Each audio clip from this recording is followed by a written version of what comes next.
Pasamos al plato principal. Vamos a leer en la palabra, lo tenéis en los boletines, en dos libros diferentes, Lucas y Segunda de Pedro. El texto que va a guiar la predicación de Pablo en esta mañana. Leemos en Lucas capítulo 1, del versículo 1 al número 4, y dice así: puesto que ya muchos han tratado de poner orden en la historia de las cosas que entre nosotros han sido ciertísimas, tal y como nos las enseñaron los que desde el principio las vieron con sus ojos y fueron ministros de la palabra, me ha parecido también a mí, después de haber investigado con diligencia todas las cosas desde su origen, escribírtelas por orden, excelentísimo Teófilo, para que conozcas bien la verdad de las cosas en las cuales han sido instruido. Y pasamos a Segunda de Pedro, en el capítulo 1. Aquí, en lugar del versículo 19, es desde el versículo número 16. Y dice así: no os hemos dado a conocer el poder y la venida de nuestro Señor Jesucristo siguiendo fábulas artificiosas, sino que habéis visto con vuestros propios ojos su majestad.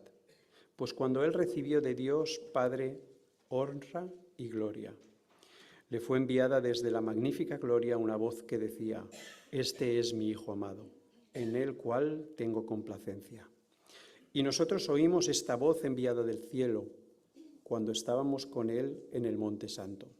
Tenemos también la palabra profética más segura, a la cual hacéis bien en estar atentos como una antorcha que alumbra en un lugar oscuro, hasta que el día amanezca y el lucero de la mañana salga en vuestros corazones.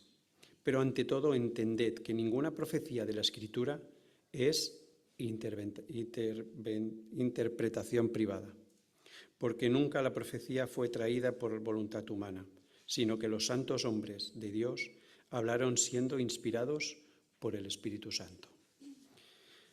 Pues bajo esta base de las lecturas, nuestro querido hermano Pablo Martínez dará paso a la predicación bajo el título La inspiración de las Escrituras, un asunto de importancia. Gracias, Pablo.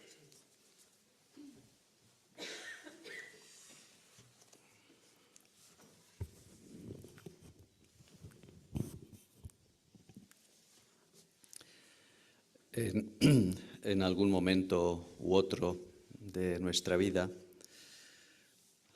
todo ser humano se pregunta sobre la existencia de Dios. Sin embargo, la pregunta fundamental para llegar a la fe no es ¿existe Dios? La pregunta fundamental es ¿ha hablado Dios? Esto es así porque la existencia de Dios es imposible demostrarla. Ni siquiera la ciencia ni la filosofía han logrado demostrar ni la demostrarán nunca. El conocimiento humano, como mucho, nos dará respuestas parciales, porque el conocimiento de Dios solo es completo si procede de Dios mismo. Es imposible conocer a Dios si Él no se da a conocer. De ahí la importancia vital del tema que estamos hablando. Me imagino que todos tenéis contacto con personas agnósticas, ateas, quizás simpatizantes con la fe cristiana. La clave para llegar a la fe no es elucubrar, dilucidar, discutir sobre si Dios existe o no. El tema vital es si Dios ha hablado o no. Y si Dios ha hablado, ¿qué ha dicho y cómo lo ha dicho? Este es el tema que tenemos por delante esta mañana, un tema apasionante, un tema complejo. Vamos a estar considerando solamente dos aspectos del tema. Quedará para otra ocasión otros aspectos también fundamentales. En esta mañana me gustaría hablar del valor fundamental de la inspiración, es decir, su trascendencia, para hablar posteriormente de las evidencias de la inspiración de la palabra, es decir, la fiabilidad de la palabra. Dejamos para otra ocasión el comentar los ataques que vienen desde fuera sobre la inspiración de la palabra, las distorsiones de la palabra que proceden de todos los campos, desde los campos obviamente de no creyentes hasta los campos muchísimo más sutiles dentro de la teología o dentro de determinados sectores de la Iglesia cristiana. Sin ir más lejos, el domingo pasado La Vanguardia dedicó 2 páginas enteras al tema de la Biblia. Esta entrevista era una entrevista que tenía algunos aspectos esenciales, pero que era fundamentalmente una trampa, porque nos presentaba una visión de la Biblia muy lejos de la que nosotros vamos a estar presentando esta mañana con su fiabilidad. No tendremos hoy ocasión, no tendremos tiempo de hablar de estos enemigos, de esta crítica que procede contra la palabra, pero lo dejamos para otra ocasión y espero que podamos hacerlo. En primer lugar, el valor fundamental de la inspiración, su trascendencia. Fijaos que en el versículo 19, Pedro dice, primero, por encima de todo, es decir, entendiendo primero que ninguna profecía de la Escritura fue traída por voluntad humana. Primero, por encima de todo, o como ha leído la versión de Iñaki, que me ha gustado, ante todo. Ante todo. La inspiración de la Biblia no es simplemente un tema para discutir en una tertulia intelectual. Tiene implicaciones de vida, tiene un valor fundamental. Y lo primero que hemos de entender, recordad esta palabra, entender o conocer, lo primero que hemos de conocer al estudiar el tema de la inspiración es por qué es tan importante. ¿Por qué es tan importante este tema? La fe cristiana se basa en 3 columnas. Son en realidad 3 hechos, porque la fe cristiana se fundamenta en hechos.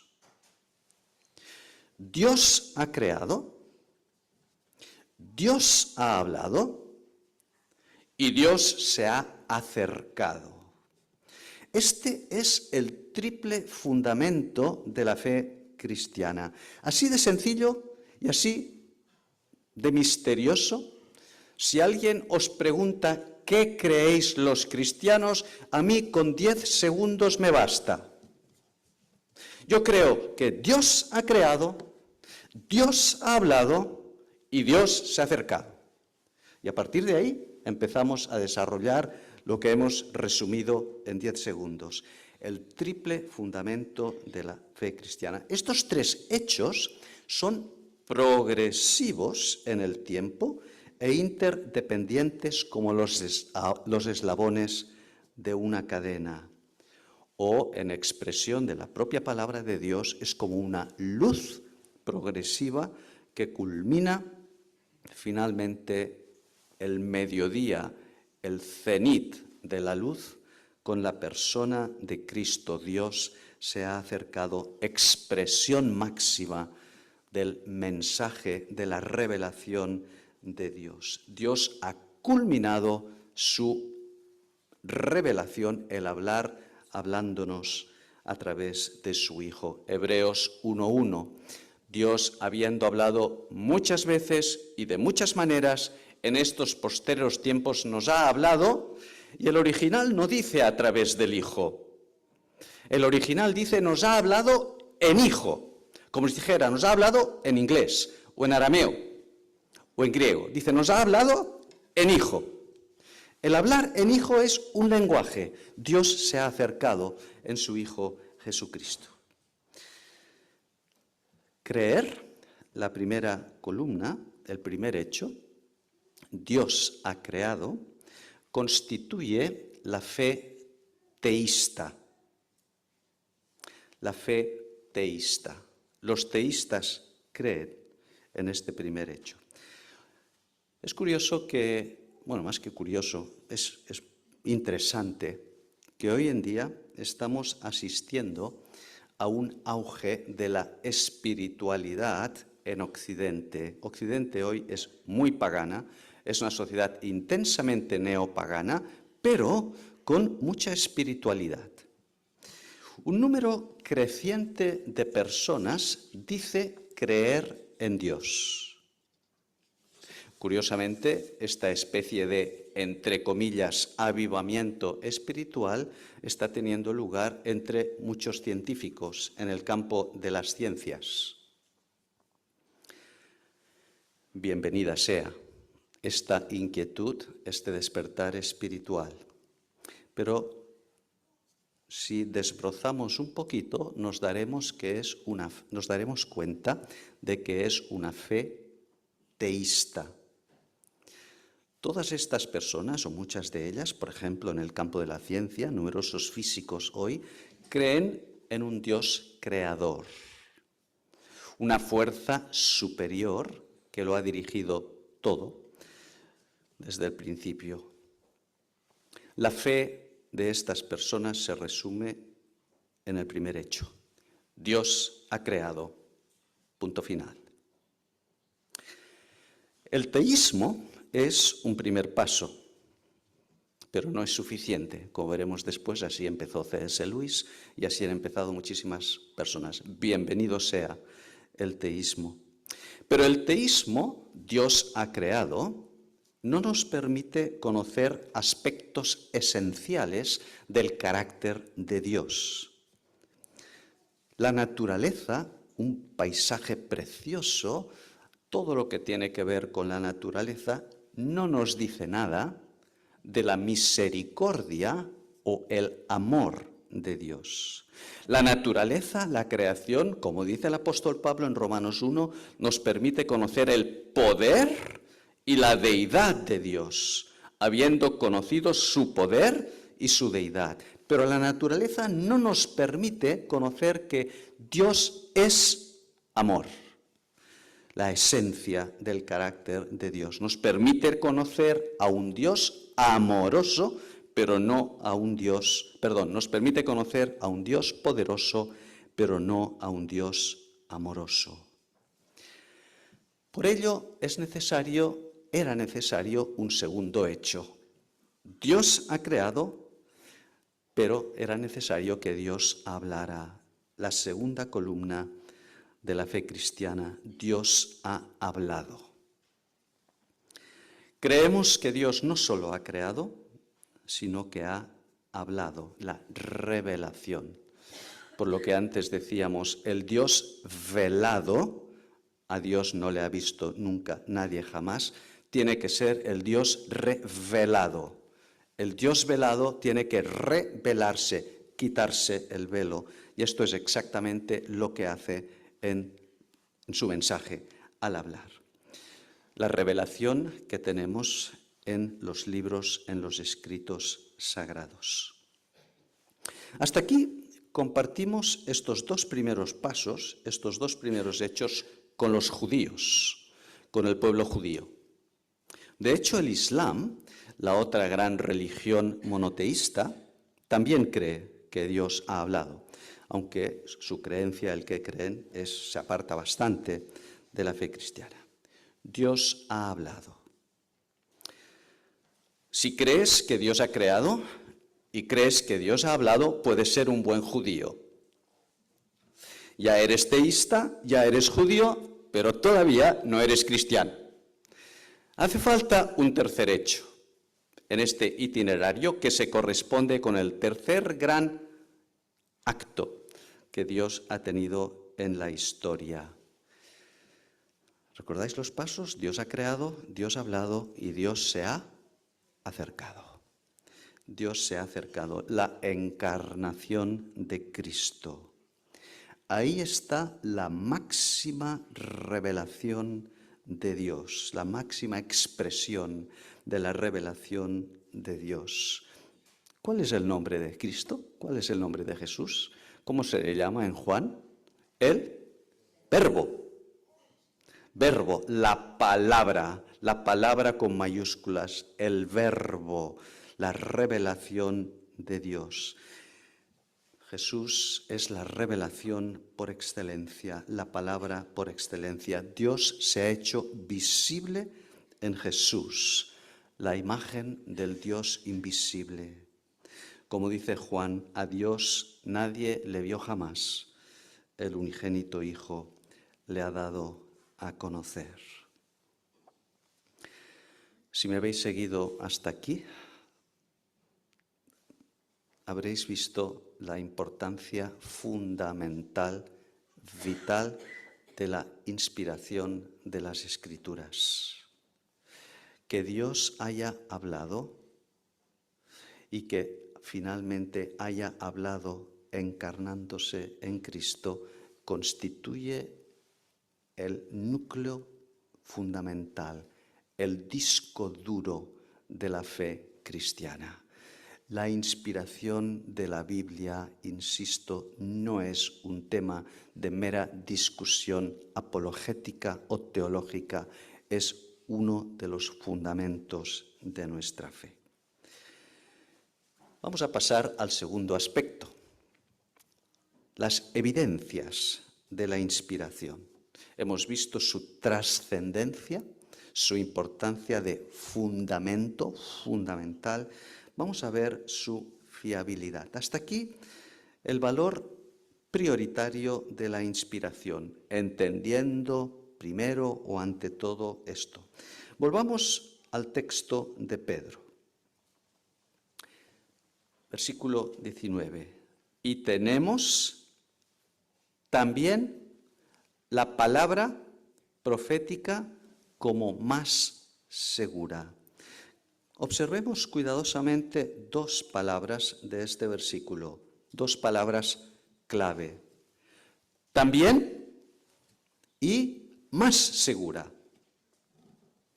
En los versículos anteriores, del 16 al 18, Pedro ha descrito su testimonio personal, la experiencia que él vivió en la transfiguración, experiencia impresionante que de alguna manera cambió su vida. Y él la acaba de explicar, pero anticipándose a sus posibles críticos, alguien podría decirle, bueno, esta es tu experiencia, esto es lo que tú has vivido, es tu experiencia subjetiva. Por tanto, no es suficiente. Por ello, Pedro pasa ahora de la experiencia subjetiva, la transfiguración, a una realidad objetiva, la palabra profética, un depósito objetivo. La palabra profética se refiere al conjunto de profecías mesiánicas. Todos los versículos del Antiguo Testamento, todos los pasajes del Antiguo Testamento que tienen que ver con las profecías mesiánicas, en especial Isaías, Jeremías, Malaquías, todas estas profecías. La palabra profética es un depósito objetivo que va más allá de las experiencias subjetivas personales y por esto es más segura. La palabra aquí, segura, en el original quiere decir fiable o estable. Fiable, la fiabilidad de las Escrituras. Es por esta razón que tenemos que desarrollar a fondo el tema de la fiabilidad de las Escrituras. Al considerar que Dios ha hablado, el segundo hecho y que ha hablado en Cristo, hay tres palabras que son inseparables: inspiración, fiabilidad y autoridad. Si la palabra de Dios es inspirada, entonces es fiable. Y si es fiable, entonces tiene autoridad. No estoy hablando solamente de conceptos. Recuerdo una conversación con una chiquita adolescente, todo corazón, pero estaba en una situación éticamente incorrecta y yo le hice ver que aquella situación no era correcta. Y me dijo, ¿y por qué me dices esto? Yo le expliqué que la palabra de Dios no decía esto. Y me respondió con una espontaneidad encantadora, pero al mismo tiempo muy, muy preocupante. Bueno, esto es la opinión de la palabra, pero yo tengo otra opinión. Muy bonito. Esta es la opinión de la palabra. Esto es lo que piensa ella. Pero yo pienso otra cosa. Si la palabra de Dios es inspirada y es fiable, entonces tiene autoridad, es normativa. Es por esto que estamos hablando de un tema importante. Vamos a profundizar en la fiabilidad de las Escrituras. La fiabilidad de la palabra la encontramos en dos grandes fuentes. Fuera de la Biblia, las evidencias externas, y dentro de la Biblia misma, las evidencias internas. Son como testigos que dan testimonio a favor de esta fiabilidad. Estos testigos que, valga la redundancia, testifican a favor de la fiabilidad, me gustaría agruparlos en tres. En primer lugar, el testimonio de las ciencias bíblicas. Las llamadas ciencias bíblicas dan testimonio del carácter único, singular, de las Escrituras.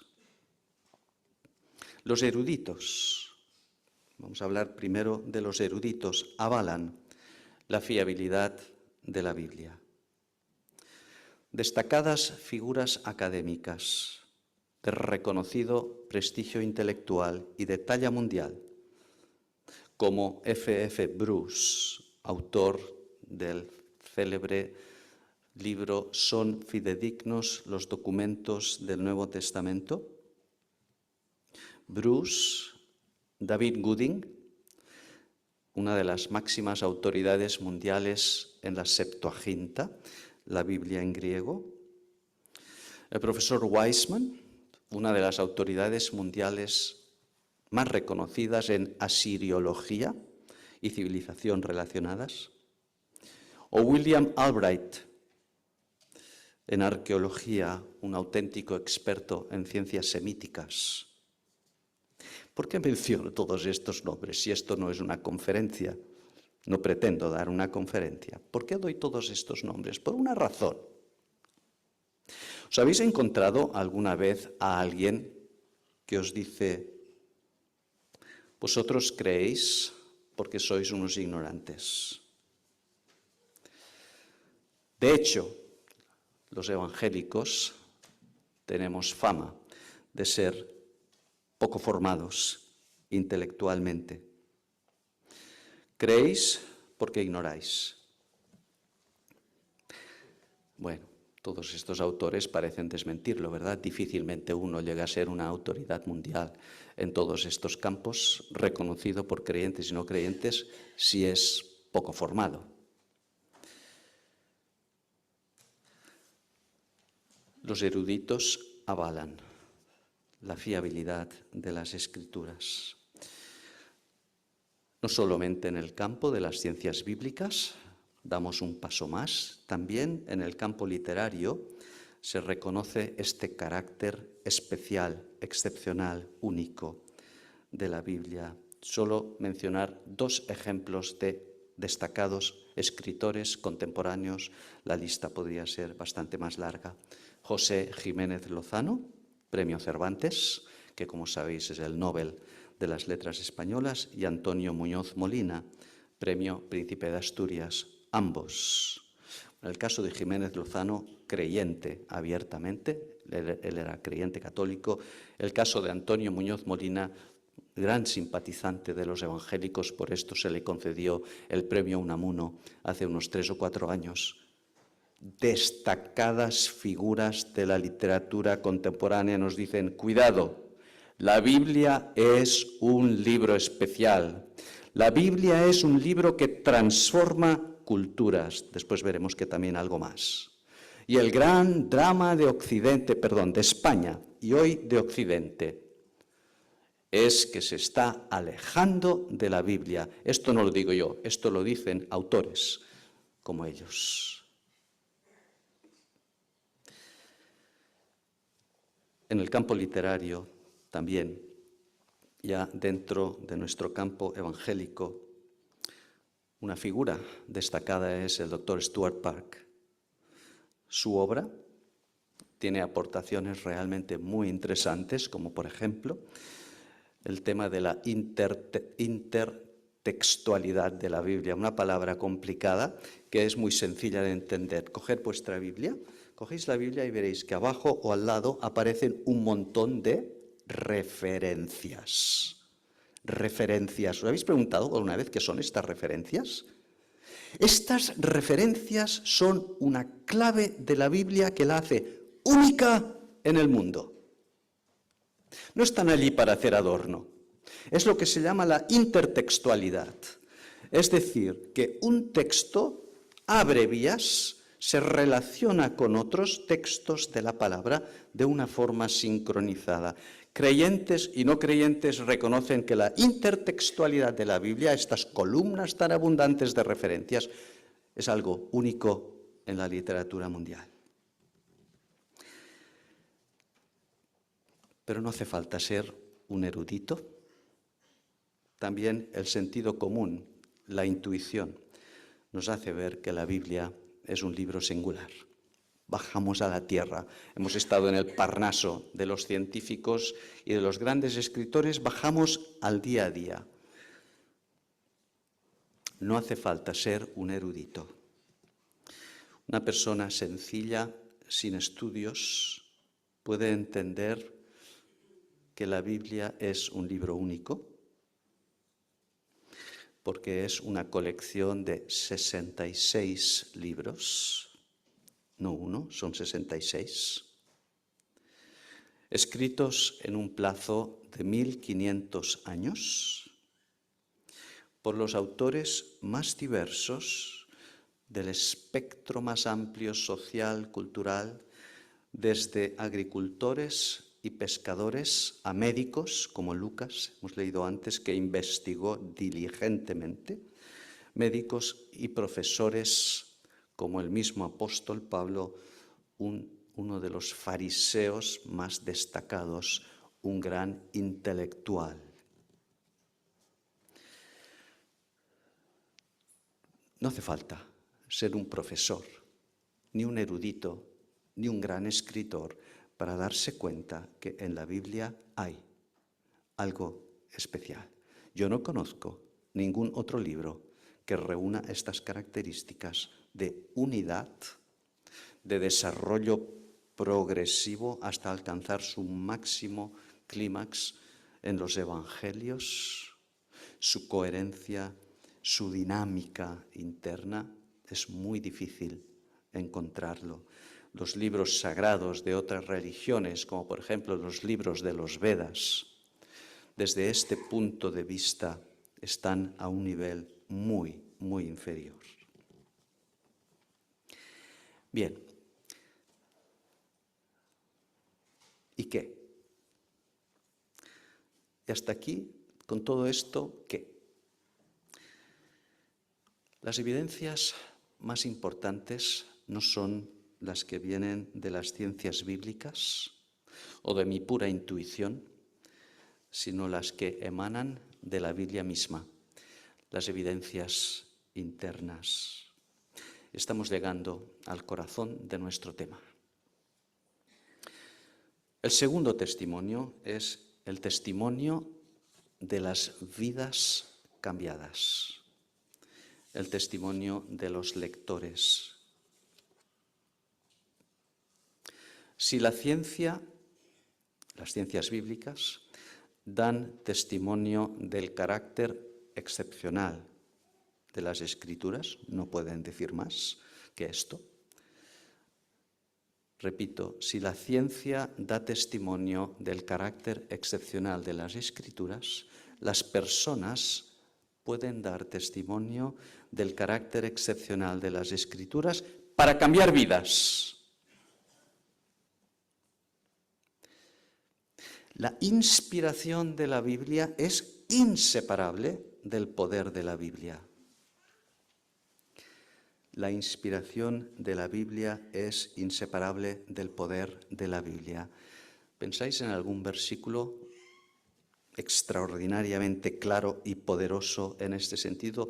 Muchos de vosotros lo sabéis de memoria, Hebreos 4:12, porque la palabra de Dios es viva y eficaz y más cortante que toda espada de dos filos y penetra hasta partir el alma y el espíritu, las coyunturas y los tuétanos. Al autor de Hebreos le faltan las palabras para expresar de una manera profundísima el poder de la palabra de Dios y discierne los pensamientos y las intenciones del corazón. La Biblia es poder de Dios para dar vida y cambiar vidas. Un poder transformador inigualable. Por esto, el apóstol Pablo, al comienzo de su antológica carta a los romanos, dice: porque no me avergüenzo del Evangelio, porque es poder de Dios para salvación. El cantante Bono, del conjunto U2, dijo, como sabéis, él es católico, irlandés, creyente, dijo en cierta ocasión, refiriéndose a Jesús: no creo que un loco haya podido cambiar la vida de millones de personas. Yo me permito tomar su frase y adaptarla a nuestro tema y decir: no puedo creer que un libro meramente humano haya podido cambiar millones de vidas. La inspiración de la Biblia no es tanto un tema que comprender, sino una experiencia a vivir.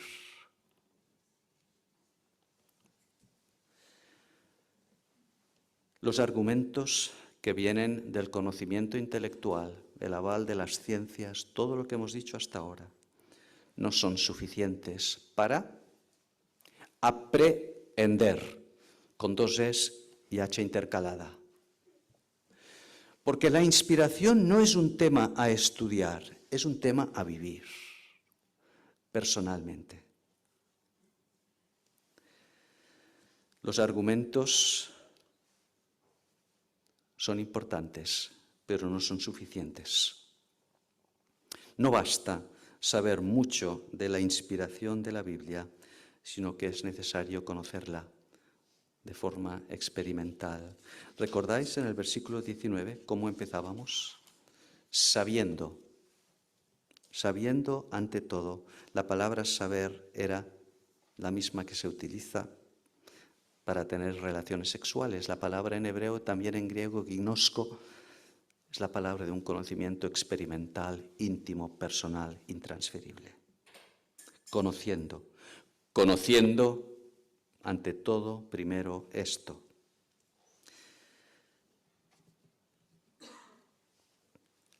¿Recordáis lo que les dijo Jesús a dos de sus discípulos al principio de todo, en Juan, capítulo 1? Venid y ved. Ven y ve. Juan 1:19.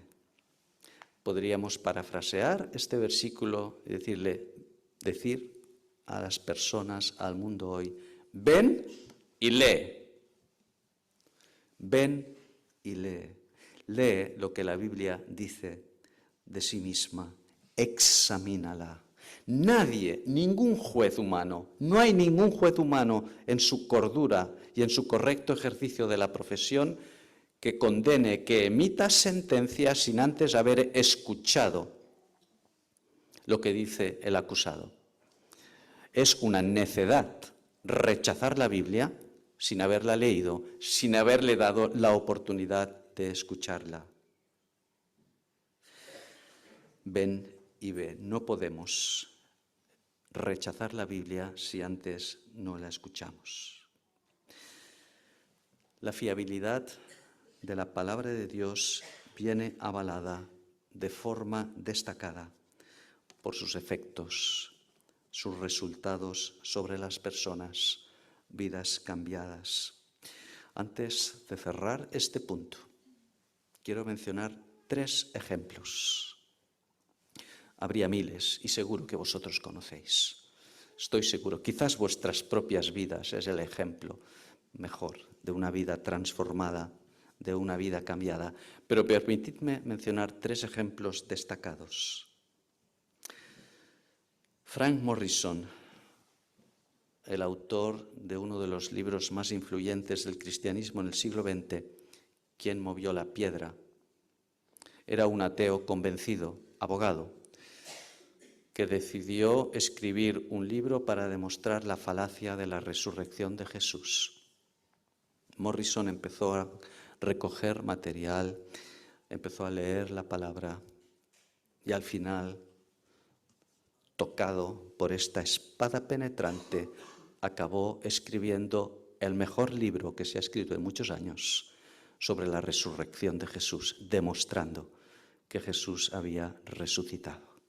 Una mente, una vida, una voluntad cambiada por el poder transformador de la palabra de Dios. Frank Morrison es quizás ya un autor del siglo XX, pero hoy en el siglo XXI tenemos a alguien que le sigue a la saga, Leo Strobel, uno de los más destacados apologetas contemporáneos, periodista, galardonado con múltiples premios, licenciado en Derecho por la Universidad de Yale, lo que decíamos de que los cristianos son ignorantes, una de las 3 o 4 universidades más prestigiosas de Estados Unidos.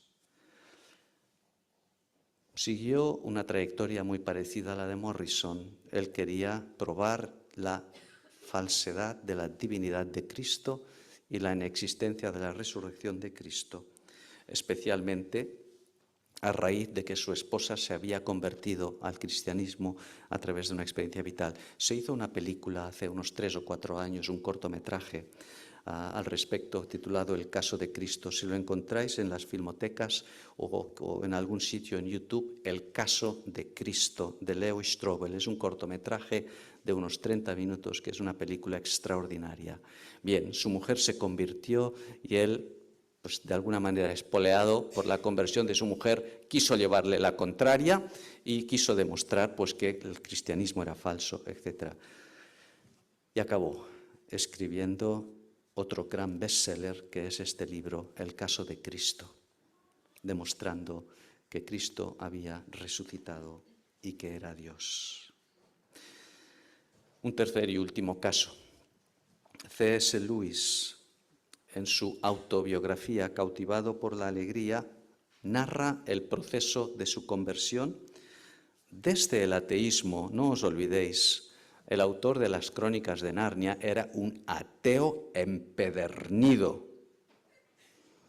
Ahora lo veremos en una cita, un ateo empedernido. Y él hizo todo un trayecto desde el ateísmo hacia el teísmo, recordad al principio, y finalmente al cristianismo. El penúltimo capítulo de su autobiografía se titula Jaque Mate y describe cómo Dios le hizo jaque mate para dejar su ateísmo. Precisamente le hizo jaque mate con ¿qué tema? ¿Qué punto? ¿Qué argumento? ¿Lo podéis imaginar? La historicidad de los evangelios, la fiabilidad de las escrituras. Voy a leeros. Vamos bien de tiempo, no os asustéis. Acabaremos a tiempo. Voy a leeros un párrafo del libro en el que C.S. Lewis narra este jaque mate que Dios le hizo. A principios de 1926, el más convencido de todos los ateos, un amigo de él, profesor también en la universidad, el más convencido de todos los ateos que conocía, se sentó en mi habitación al otro lado de la chimenea y comentó que las pruebas de la historicidad de los evangelios eran sorprendentemente buenas. Y ahora cita textualmente a este autor ateo. Es extraño, estas majaderías sobre el Dios que muere. Extraño. Casi parece como si realmente hubiera sucedido alguna vez. Parece como si realmente hubiera sucedido alguna vez. Y sigue Lewis entonces diciendo,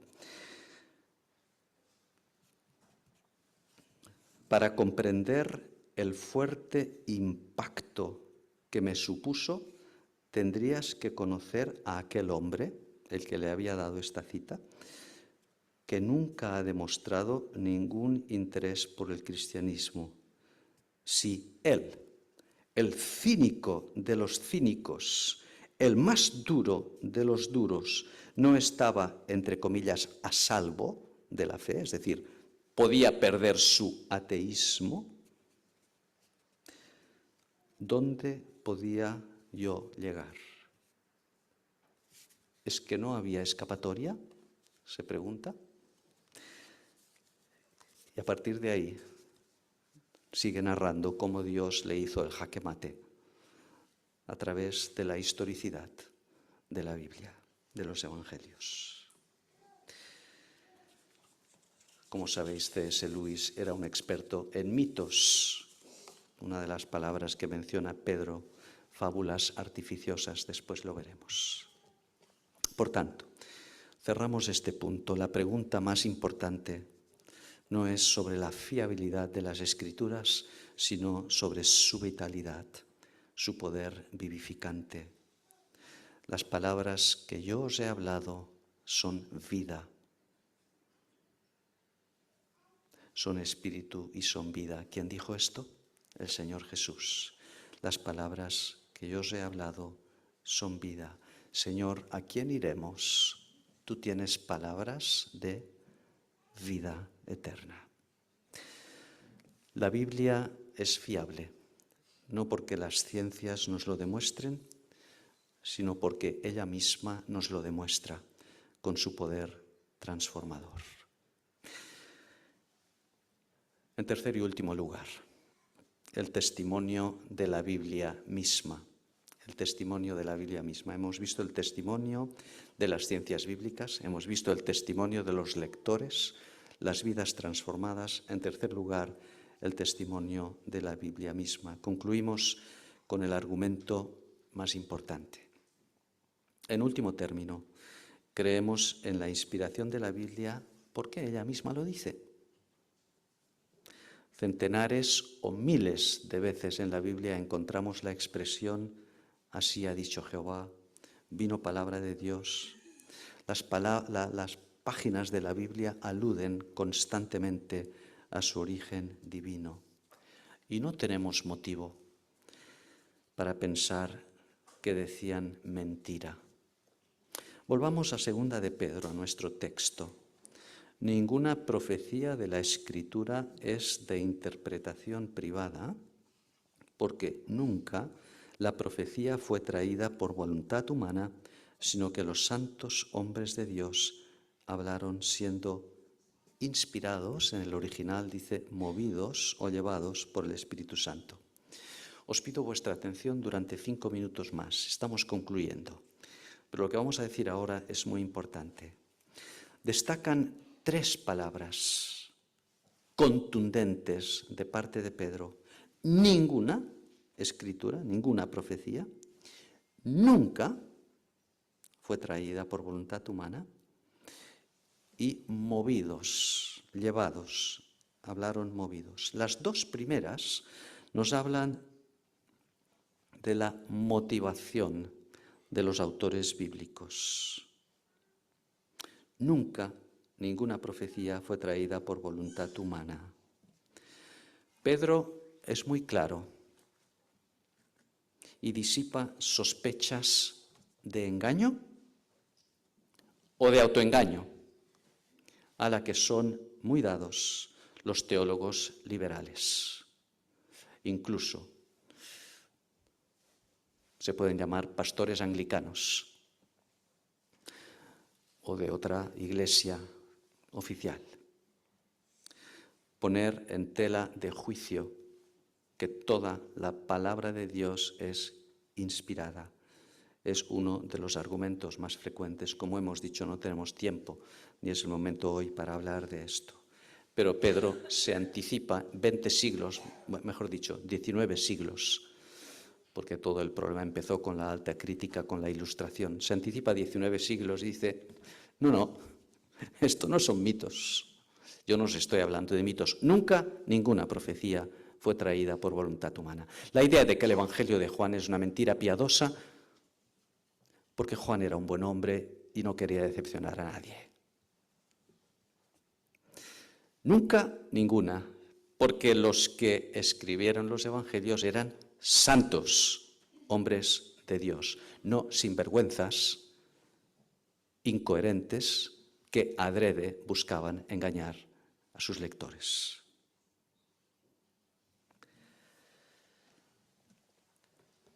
La tercera palabra, movidos, llevados, nos habla del cómo de la inspiración. Hay un elemento humano, ciertamente, pero siempre dirigido por Dios. Recordamos aquí aquel texto clásico de Pablo en Timoteo, toda escritura es inspirada. Toda la escritura es inspirada por Dios. Observemos que no dice que los escritores sagrados sean inspirados por Dios, sino la Escritura. El matiz es muy importante, porque nos habla del cómo de la Escritura, de la inspiración. Nos habla del cómo de la inspiración.